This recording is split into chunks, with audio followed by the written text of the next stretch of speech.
Ifriqiya Sport, la planète sport avec Ifriqiya Sport. Votre magazine continental qui traite le sport sur tous les terrains et dans toutes ses dimensions. L'Afrique et le sport ne font qu'un.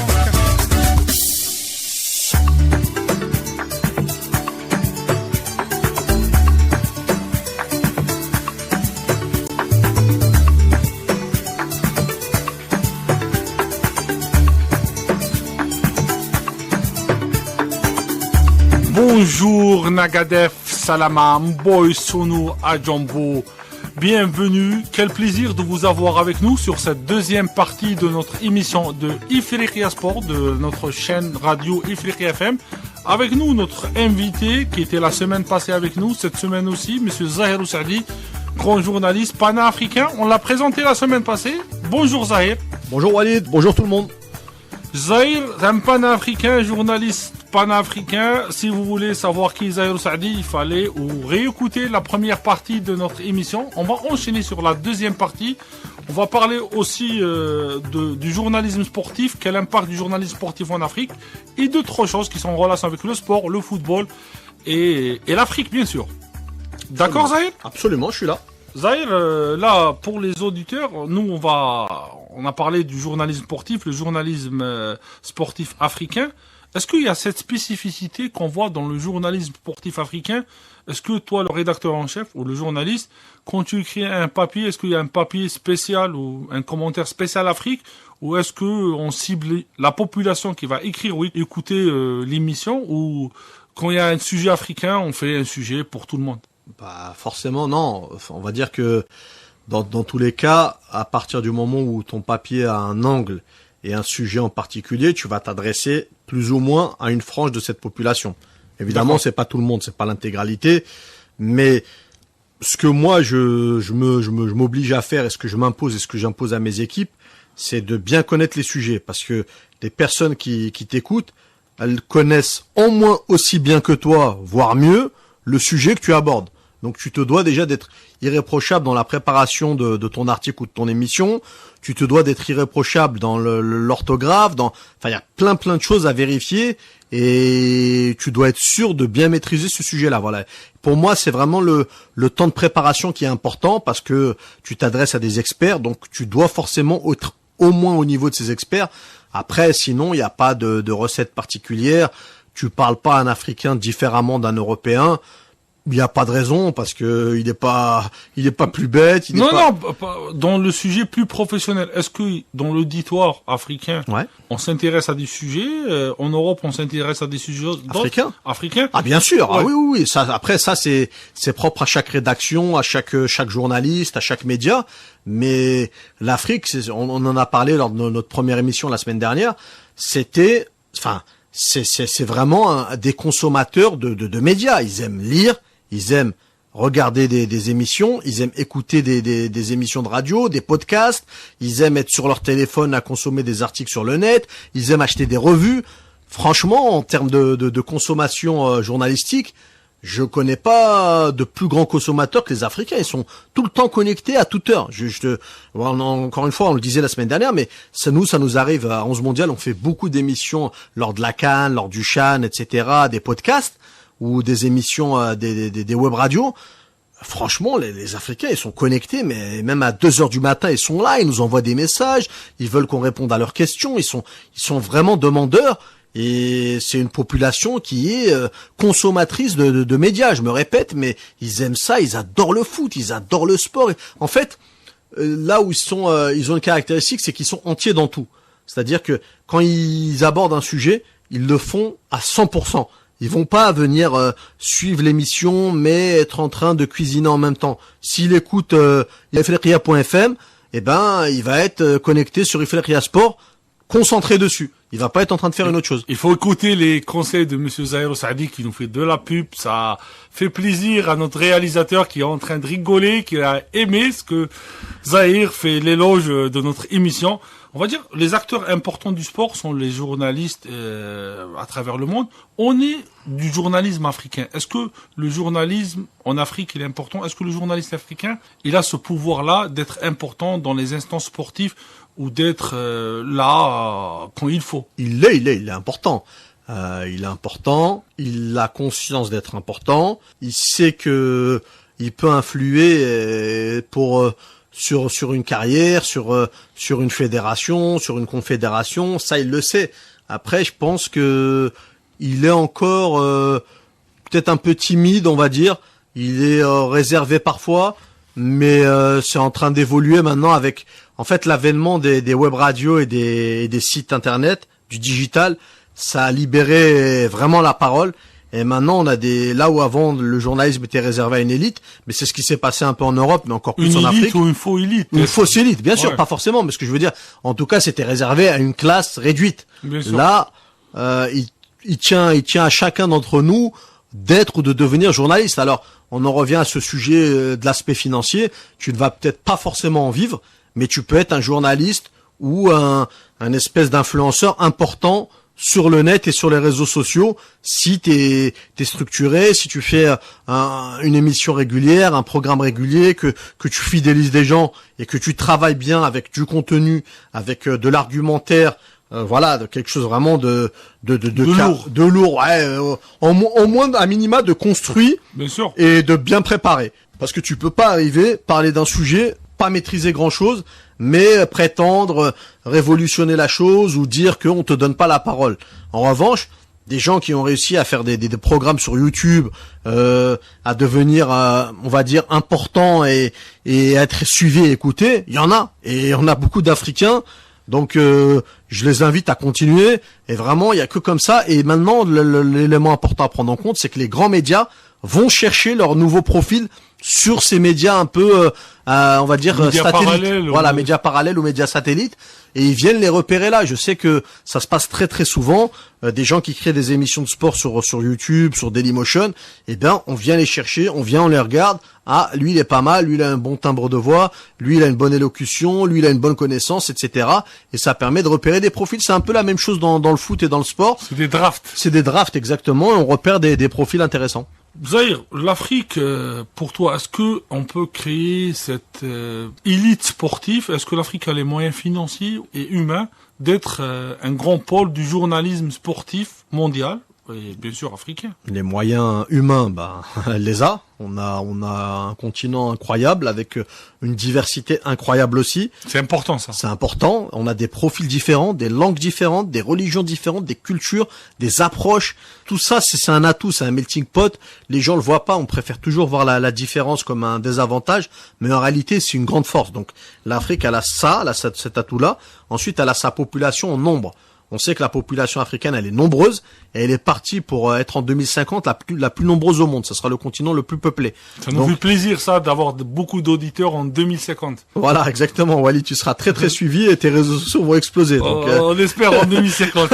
Si on est déjà vivant en 2050. Voilà, donc en 2050, le continent africain sera le plus peuplé. Donc, il est déjà très peuplé. Alors il y a pas de souci par rapport à ça. Ensuite, tu me parlais des moyens financiers. Les moyens financiers, est-ce qu'il y a vraiment besoin d'en parler? Il y a aucun continent qui dispose d'autant de moyens que le continent africain. Il y a vraiment il y a de l'argent, il y a ce qu'il faut dans beaucoup de pays africains. On a des richesses naturelles, on a plein de choses. Voilà, enfin, on parle à tous nos auditeurs, mais au Sénégal, en Côte d'Ivoire, au Mali, au Congo, en RDC. Bien sûr, on salue tout le monde de Kinshasa à Brazzaville, à Luanda, même à Niamey, notre cher ami auditeur Mohamed Chega. Exactement, je lui passe un grand bonjour, qui est un très bon ami. Mohamed Chega, il nous envoie des messages, il nous écoute, on le salue de Niamey. Et Zahir fait l'éloge du journalisme africain. Absolument. Sur FM. Et le dernier point, Walid, pour finir cette thématique, après, c'est qu'une question de volonté politique. Ça, malheureusement, j'ai pas la réponse sur ça. C'est au niveau de chaque pays et peut-être de créer même au niveau africain quelque chose pour organiser ça. Zahir, moi j'ai une question. Est-ce qu'il y a des obstacles dans le métier du journalisme? Il y a des obstacles dans tous les métiers. Il y a des gens qui sont passionnés mais qui font pas leur métier. Est-ce qu'il y a des obstacles bien précis si on veut être journaliste sportif pour toi qui as ces 20 années d'expérience dans ce métier? Ouais, les obstacles, très franchement, ces dernières années, j'ai vécu un phénomène, c'est que malheureusement la plupart des médias ils sont moins journalistes qu'auparavant. En fait, on a des journalistes qui sont avant tout des rédacteurs, des deskers, des gens qui reprennent des infos et des news un peu partout à gauche à droite, sans forcément les vérifier, sans forcément les recouper. Donc on a de moins en moins de journalistes de terrain, ça c'est un regret, pour des raisons qu'on peut entendre. Hein. Ça coûte cher d'envoyer quelqu'un un jour, plusieurs jours sur un terrain, que ce soit un terrain de guerre, que ce soit une compétition sportive, que ce soit un forum économique. Donc ça coûte beaucoup d'argent. Forcément, les médias, ça va un peu moins bien, en tout cas pour la partie presse écrite, télé, publicitaire. Voilà, l'avènement du digital et de d'internet a quand même causé du tort à ces différents médias. Donc, il y a moins de moyens, donc moins de journalistes terrain. Ça, c'est la première contrainte. Et très souvent, quand on reçoit des profils jeunes, au début, ils sont très excités à l'idée d'être journalistes, de venir bosser. La fougue de jeunesse. La fougue de la jeunesse, exactement. Et puis, au bout d'un moment, ils se rendent compte finalement qui font peut-être pas ce qui leur plaît, qui font peut-être pas ce qu'ils s'imaginaient faire. Ils s'imaginaient commencer avec un stage à 20 ans, 20 ans et 6 mois, finir le stage de 6 mois, être embauché, et en CDI, à 22 ans, ils sont sur une Coupe du Monde ou sur les Jeux Olympiques au bout du monde. Malheureusement, ça se passe pas souvent comme ça, et il faut faire son trou, faut patienter avant d'avoir ça. Donc, on est dans une société de consommation, on est dans une société de l'immédiateté, les gens sont très pressés, ils veulent avoir tout de suite, maintenant. Donc, forcément, ça crée des frustrations. Ça, c'est la première contrainte. Ensuite, la deuxième contrainte, c'est la contrainte économique. Il y a une contrainte où je le disais, les médias, ce n'est pas forcément le domaine le plus lucratif. Il vaut mieux être médecin, il vaut mieux être banquier, économiste. Entraîneur, joueur de foot. Ouais, joueur de foot, mais bon, il y a plus de chances d'être médecin que joueur de foot. C'est Samuel Eto'o qui disait ça. On passe le bonjour à nos amis camerounais, mais voilà. Ok, on passe le bonjour à tout le monde au Cameroun qui nous écoute. Absolument. Et du coup, forcément, ça crée des déceptions. On va pas se mentir, on va pas tourner autour du pot. L'argent, c'est quand même important. Et puis le dernier obstacle, la dernière barrière, c'est parfois dans des médias étrangers, on se heurte au racisme, à la discrimination. C'est des choses qui existent. Donc les non-dits du métier. Et absolument. Donc les CV qui sont envoyés, les candidatures auxquelles les gens ne répondent pas. D'ailleurs, j'ai envie de dire, il n'y a pas besoin d'être africain. Il y a plein de gens qui envoient et on ne leur répond pas. C'est juste des règles de bienséance et de la courtoisie. Malheureusement, elle n'est pas toujours appliquée. Donc, il y a tous ces obstacles-là qui vont se heurter. Enfin, que nos auditeurs africains vont découvrir pour ceux qui ont envie de se lancer dans le journalisme. Zahir, revenons un peu à toi, on va parler un petit peu de toi. Comment l'idée de devenir journaliste sportif est venue pour toi, le panafricain de naissance? Comment tu t'es décidé à devenir journaliste? Est-ce que le fait que t'étais pas un bon footballeur? Non, j'étais un bon footballeur, ça va. Ou juste par passion, ou juste tu avais une belle plume, ou raconte-nous comment t'es devenu ce journaliste panafricain. Qui est rédacteur en chef de 11 mondial, je le répète. C'est un mélange de tout ce que tu as dit, Walid. Alors le mauvais footballeur? Non, le mauvais footballeur. J'étais pas un grand joueur, pas de souci. Mais j'ai bientôt 40 ans, j'ai encore quelques restes. J'ai joué la semaine dernière. Ça va. Il me reste un peu mon pied gauche. J'arrive à placer la balle. On va vous mettre des vidéos du prochain match de Zahir Sadi sur Ifriqiya Sport. Absolument. Ce sera un abonnement payant, mais non, je plaisante. Ouais. Et du coup, non, footballeur. Mais en fait, moi, je me suis jamais imaginé faire une carrière. Pour te donner une anecdote, j'ai commencé en club à 5 ans parce que mon grand frère s'est inscrit, donc je me suis inscrit en même temps et je jouais avec des gens qui avaient 2-3 ans plus que moi. On salue le grand frère aussi. Absolument. Sofiane, Selem.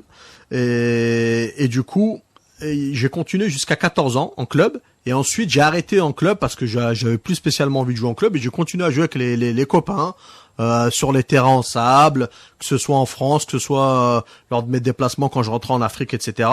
Après la plume, oui, j'avais une petite facilité au niveau de la maîtrise de la langue. J'écrivais plutôt bien déjà dans mes premières années à l'école. Alors je savais que j'avais un petit atout par rapport à ça. Il y avait ça plus ma passion du foot. J'aimais bien le foot. Arrivé au moment du bac et de l'orientation, j'avais pas de métier comme ça qui me faisait rêver. Le journalisme sportif, ça me paraissait quand même loin, inaccessible surtout. En fait, quand vous êtes issu d'une banlieue en France, vous avez grandi dans un environnement un peu hostile, on vous a fait comprendre que c'est pas forcément pour vous, vous avez des origines africaines. Vous y croyez pas trop au départ, très honnêtement. Alors, je me suis dit comme ça, on sait jamais, je vais voir si je décroche le bac, j'essaye un concours dans une école de journalisme. Finalement, j'ai eu le bac, j'ai eu le concours, je l'ai obtenu. Et dès que j'ai attaqué la première année en école de journalisme, j'ai eu la chance de faire des rencontres qui ont un peu bouleversé ma vie et qui m'ont permis d'intégrer Canal+ et 11 Mondial. Donc ça s'est vraiment déroulé en quelques semaines, quelques mois. C'est les rencontres C'est les rencontres qui changent la vie. On le dit souvent, mais en fait, tout est question de rencontre. Et dans la vie, c'est d'y croire et de provoquer cette chance, parce que c'est pas facile. On peut pas rencontrer n'importe qui, n'importe quand, n'importe où. Mais quand on veut, au prix de quelques efforts, je me souviens que c'était une journée froide, glaciale, où j'ai attendu pendant des heures de rencontrer des journalistes devant une rédaction. J'avais passé une semaine. C'est pas une journée africaine. Voilà, c'est pas une journée africaine, non, c'était en Europe et un froid glacial. Et finalement, le 5e jour, le vendredi, je croise 2 journalistes, on échange, on discute. Moi, je les avais reconnus, ils bossaient à la télé. Ils me laissent leur carte visite et de fil en aiguille, je visite les locaux, 1 jour, 2 jours. Et puis derrière, ça accroche, je décroche un stage et puis derrière, je reste collaborer en pige. Et puis voilà, l'histoire un peu de ma vie. C'est un beau conseil pour nous, chers auditeurs, les jeunes. La persévérance. La persévérance, qui auront le bac, ils veulent être journalistes, ça c'est un bon conseil. Mais là, on va parler du relationnel. Pour toi, est-ce que le plus important pour un journaliste sportif, est-ce que c'est le relationnel, c'est le network ou c'est le bagage? C'est un mélange de tout, on va dire, parce qu'en fait, le relationnel, il y a pas de souci. C'est peut-être ce qu'il y a de plus important, en tout cas pour démarrer. Après, le network et le relationnel, c'est un peu la même chose. C'est le réseau que tu vas tisser, etc. Le bagage, c'est ce qui va te permettre de durer. Tu vois, le relationnel, c'est la première étape. Ça va te permettre de mettre le pied à gauche, à droite, de développer tes contacts, de donner envie aux gens de te donner une chance. Et puis derrière, ton bagage, c'est ce qui va te permettre de durer, de montrer que t'es là, pas parce que tu connais quelqu'un, mais parce que t'es bon dans ton domaine, parce que t'es intelligent, parce que t'es cultivé. Voilà, c'est ce qui va te permettre vraiment, c'est un alliage entre toutes ces qualités-là qui vont te permettre de vraiment durer. C'est-à-dire, dans le domaine du journalisme sportif, quel est le rôle des réseaux sociaux maintenant? Twitter, il est vital. Facebook, LinkedIn, Instagram. Est-ce que il est important? Est-ce qu'une rédaction? Il est vital parce que, à des degrés divers, en fait, parce que tous les réseaux sociaux ne sont pas identiques. On parle pas aux mêmes personnes sur Facebook qu'on parle sur Instagram. On parle pas sur Twitter. Il y a une politique rédactionnelle par rapport à chaque réseau. Exactement. En tout cas, nous, à la rédaction à 11 Mondial, on parle à chaque réseau en fonction de la population sur ce réseau. Typiquement, TikTok, c'est un réseau qui est assez jeune. Donc, on va faire des contenus qui sont adaptés pour les plus jeunes, pour des collégiens, des lycéens, etc. Facebook, on va avoir une population un peu plus âgée parce que c'était le premier réseau social. On a une population aussi très hétéroclite. Il y a beaucoup d'Africains, beaucoup de Belges, beaucoup d'étrangers. Donc, on sait qu'on va parler à un public plus international.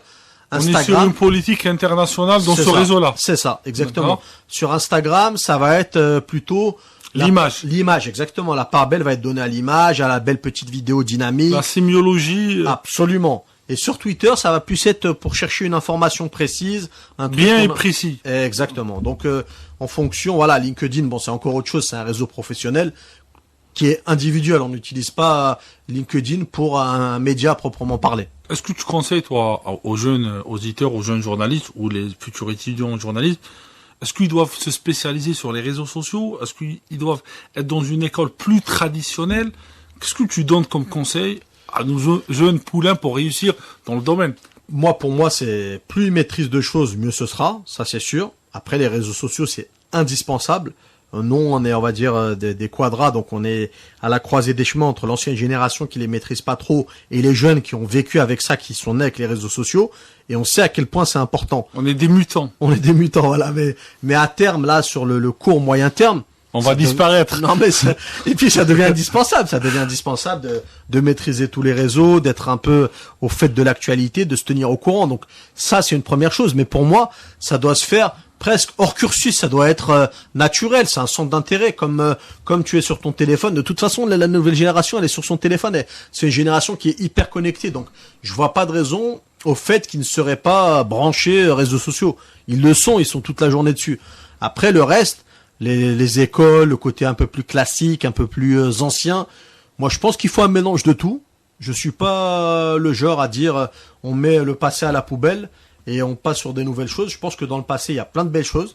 le passé, c'est avec le passé qu'on apprend aussi à construire l'avenir. 11 mondial reste sur la ligne éditoriale un peu du passé par rapport aux posters, par rapport à des trucs comme ça. Bien sûr. Est-ce que c'est nostalgique? Est-ce que les jeunes adhèrent à ça?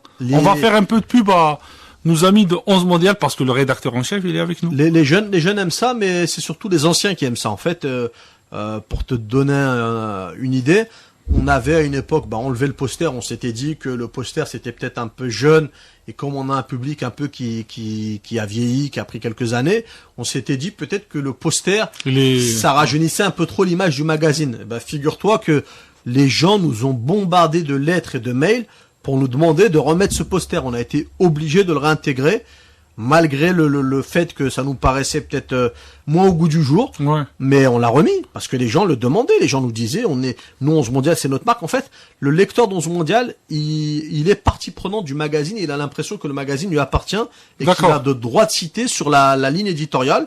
Et là où beaucoup diraient non, moi je dis oui, écrivez, envoyez-moi des mails, je les fais remonter, on échange. L'avis des lecteurs compte, c'est les lecteurs qui font vivre un magazine, c'est les lecteurs qui font vivre un média. À votre honneur, ton honneur aussi. C'est normal, voilà. Et du coup, moi, je suis très très demandeur de leur retour. J'aime aussi quand ils me font des retours sur des rubriques qu'on lance, sur des choses qu'ils aiment, des choses qu'ils aiment moins, comment on peut améliorer les choses. C'est un travail qui est collégial. Et donc, j'invite nos auditeurs africains à nous écrire. Zahir, il vous demande de lui écrire personnellement, écrire au magazine. Je vous répondrai. Et on attend aussi des écrits, des mails à Ifriqiya Sport aussi sur les réseaux sociaux. Absolument. On attend ta publicité aussi. Sur Ifriqiya, je répondrai aussi s'il faut. Allez, ça va alors. Zahir, le journalisme sportif se conjugue avec quelles compétences? Est-ce que c'est être polyglotte? Est-ce que connaître le marketing, connaître de la communication? Quelles compétences se conjuguent avec le journalisme sportif? Polyglotte, ça compte, on va pas se mentir, parler des langues, voyager. Toi, tu parles quelle langue? On va être un peu... Moi, je parle 4 langues que je maîtrise bien, on va dire. C'est le français, l'anglais, l'arabe et le berbère, le kabyle, que j'ai appris à la maison. Ça, c'est les 4 langues vraiment que je peux utiliser. En fait, j'ai une règle un peu basique, c'est que je parle français quand je suis en France et dans les pays francophones. Je parle arabe quand je suis en Algérie ou dans les pays arabophones. Je parle kabyle quand je suis à la maison et je parle anglais dans les autres pays. Après, parfois, il y a des gens qui ne maîtrisent pas, qui maîtrisent aucune de ces 4 langues. Donc, je vais avoir tendance. J'ai fait 7 ans d'allemand. J'avais un bon niveau que j'ai un peu perdu et les Allemands parlent tellement bien anglais qu'ils donnent pas envie de se remettre à la pratique de l'allemand. Mais je me débrouille un peu en allemand et je comprends plutôt bien, voire très bien l'espagnol et quelques notions d'italien. Et toi, le conseil que tu donnes, est-ce qu'il faut être polyglotte, maîtriser cet polyglotte, ouais. Polyglotte, ça c'est important. Le management, le marketing. Après le management et le marketing, c'est important, mais c'est vraiment. J'aurais pas dit ça si on avait fait cette interview il y a 15 ans. D'accord. Mais aujourd'hui, on va dire que sur ces 5 dernières années, sur l'évolution que prend le métier de journaliste, ça demande quand même un savoir-faire dans la communication, dans le marketing, voilà, il y a vraiment de plus en plus ces aspects-là qui comptent. Et ce qu'on remarque très souvent, c'est que beaucoup de journalistes, après après ou pendant leur carrière, ils arrêtent le journalisme et ils basculent sur des fonctions qui sont différentes. Ils bossent dans des clubs, ils bossent dans la com de club, ils font du marketing, ils bossent pour les institutions comme la CAF, comme la FIFA, comme l'UEFA. Voilà, il y a vraiment une palette de métiers qui est variée. Et toutes ces considérations-là, tout ce qu'on disait, toutes ces qualités, elles permettent aussi d'appréhender d'autres choses et de comprendre aussi l'autre, de comprendre les enjeux de l'autre. Parce que si on est enfermé sur nos propres convictions, on va se dire, ok, mais moi je maîtrise mon champ d'action, mais comment nous comprendre les autres? C'est intéressant à ça. Oui, c'est important, comprendre les autres. Zahir, est-ce que tu vois que les journalistes africains, est-ce que tu vois qu'il faut se mettre sur une association, créer cette association de journalistes africains pour être plus fort dans le milieu du sport, pour être une force de décision ou une force, on va dire, dans le futur du journalisme mondial? Moi, non, moi, je dirais non. Je crois moyennement à cette idée-là. Je suis plutôt partisan de ce qu'on disait tout à l'heure, avoir peut-être un truc au niveau africain pour former les journalistes, faire que les journalistes africains se professionnalisent, leur donner plus de moyens, etc. Après, s'imaginer une espèce de journalisme africain qui contrebalancerait les autres journalismes, non, parce que je suis pas dans une idée de conflit, je suis pas dans une idée de guerre, je suis pas dans une idée, voilà, vraiment de litige ou quoi que ce soit. L'idée, moi, ce que je veux, c'est qu'à terme, les journalistes africains soient aussi considérés que les autres. Pourquoi quand on parle d'un spécialiste, ça va être un mec de la BBC, un mec du New York Times, etc. Pourquoi on n'aurait pas des gens de Dakar, de Yaoundé, de Yamoussoukro d'ailleurs? Voilà, moi c'est ça qui me plairait, c'est d'avoir des référents africains. Et c'est ça qui nous plaît, ton pana-africanisme. On va terminer sur cela, Monsieur Zahirou Saadi. Un dernier mot, je te laisse liberté de passer un message à nos amis, à nos auditeurs en Afrique, et je te laisse terminer l'émission, toi, le spécialiste du sport mondial et du sport africain. Merci Walid pour cette prise de parole, merci pour l'invitation. J'ai eu la chance d'être invité 2 semaines de suite, donc je te remercie et je salue tous les Africains. On l'a dit, on a insisté dessus, mais il faut vraiment croire en ce que vous faites, croire en vos idées, vous accrocher, donner le maximum. Et je peux vous assurer que ça tournera en votre faveur à un moment ou à un autre. C'est peut-être dur, c'est peut-être plus dur en Afrique. On le sait, on l'a vécu nous-mêmes. Mais il faut s'accrocher. Et vraiment, ce que je veux, c'est transmettre un motif d'espoir, un message d'espoir aux gens. On va y arriver. Merci Zahir. Salutations à tous mes frères en Afrique. Vos likes, vos messages, vos commentaires, je les attends. À la semaine prochaine. Et je salue l'équipe technique de sa disponibilité. Et à très bientôt.